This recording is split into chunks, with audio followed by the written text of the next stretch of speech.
Let's change direction a little bit. Let's bring Landon's dad up and let him have the microphone and give some of his own back. So bring Curt. Rebuttal time. You know, of all the things that I ever imagined I might do wrong, it was never child porn. I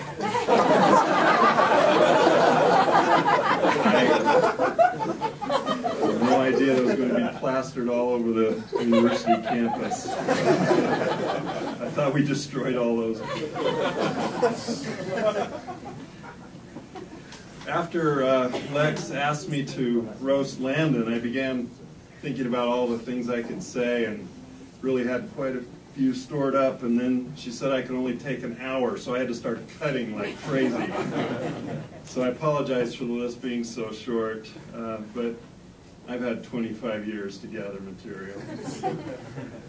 I'll start off with a fairly innocuous story, and for some of Landon's friends that means harmless.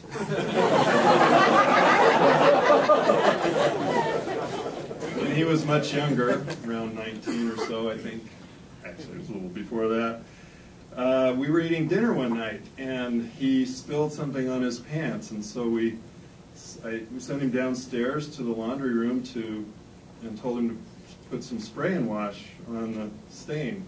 Well, several minutes went by, and he didn't come back, and so I went down to find him, and he was standing in the laundry room with bottle in hand and great big wet blotch on the stain. I said, Landon, what are you doing? He said, well, it says right on the directions, let's stand for a few minutes. So he was standing there in his wet pants, waiting for that stain to go away. It's a true story. I'm like, well, that's the truest story I'm going to tell. Landon has, for the most part, been a good student all his life. However, as you've heard tonight, there is a subject that he's less than stellar in, that's mathematics.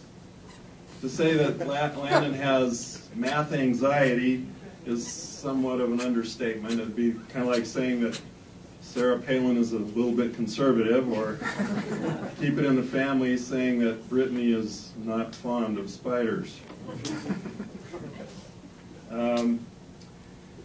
But I know that graduation is in Landon's plans someday. God willing, for smokes, Allah willing.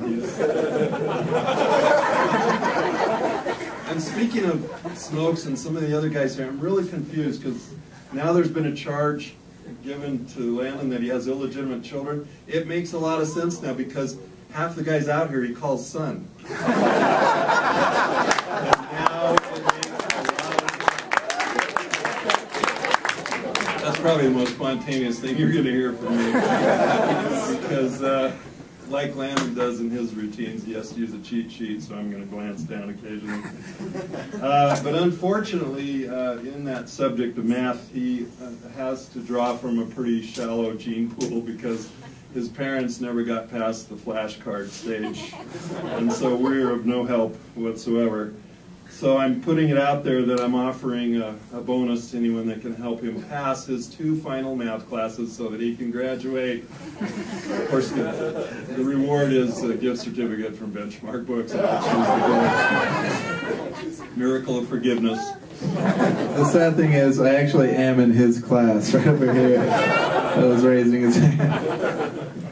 So how many of you have actually seen Landon's room in our house?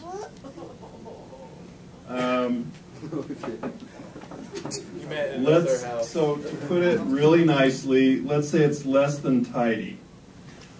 In fact, Landon has been approached by the producers of Hoarders to do an entire episode about his room.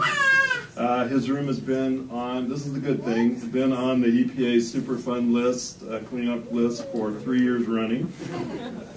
His mother and I had a bet about what the color was of Landon's carpet in his room, because we hadn't seen it for so long that we couldn't even remember. And we're sure that even if Landon had ever been able to see his carpet, it wouldn't have dawned on him what color it was anyway. To say that he's not really observant about the things around him would be another understatement.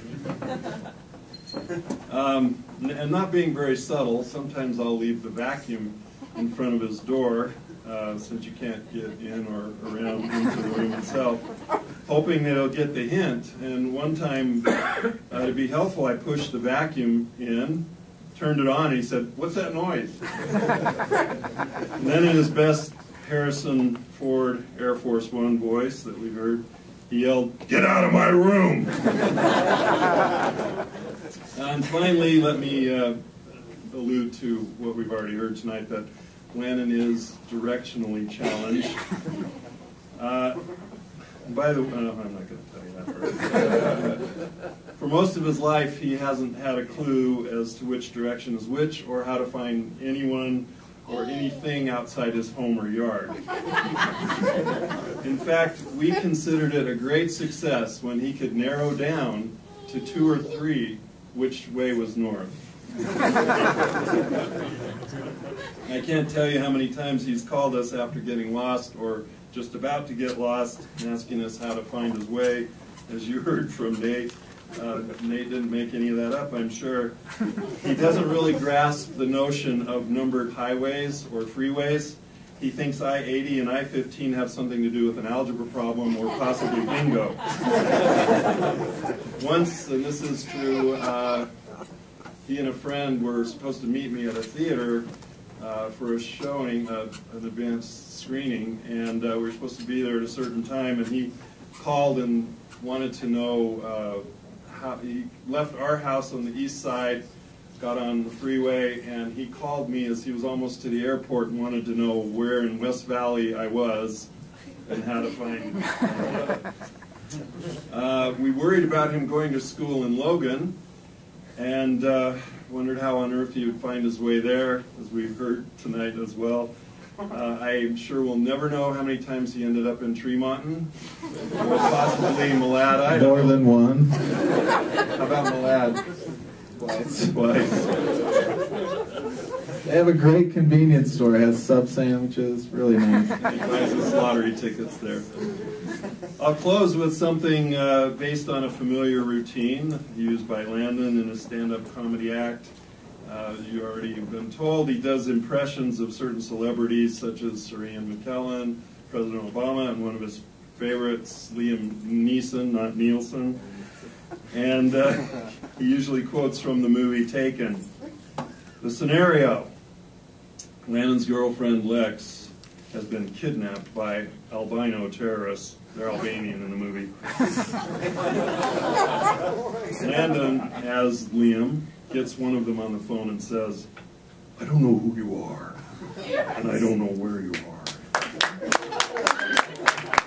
If you're looking for ransom, I can tell you I don't have money, because I spend it as fast as I can. I have no idea where it goes. But what I do have is a particular set of skills that I've acquired over a career of 25 years. But that does not include being able to find any place, which is a nightmare for people like me. If you let my girlfriend go now, that will be the end of it. I will not look for you because I would not be able to find you. But if you don't, and you don't tell me where you are and how to get there, I will kill you if I ever find you."